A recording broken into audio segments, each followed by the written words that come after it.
মূলত ভারতীয় জনতা পার্টি পশ্চিমবঙ্গ চায় 2026-এর বিধানসভা নির্বাচন হিংসামুক্ত হোক এবং ভয়মুক্ত পরিবেশে হোক।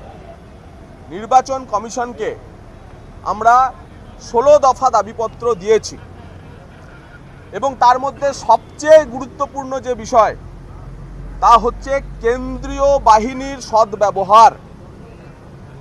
নির্বাচন কমিশন ফুল বেঞ্চ আসার আগেই পশ্চিমবঙ্গে প্রায় 40,000 কেন্দ্রীয় বাহিনী নামিয়েছে, কিন্তু রাজ্য পুলিশ যেভাবে কেন্দ্রীয় বাহিনীর ব্যবহার করছে বা ভোটারদের যে তাদের মধ্যে গণতন্ত্র সম্পর্কে বিশ্বাস ফিরিয়ে আনার যে এক্সারসাইজ করছে কেন্দ্রীয় বাহিনী, তাতে আমরা অসন্তুষ্ট, সে কথা জানিয়েছি। এবং নির্বাচন কমিশনেরই সেই কাজ তা পুনরুদ্ধার করা।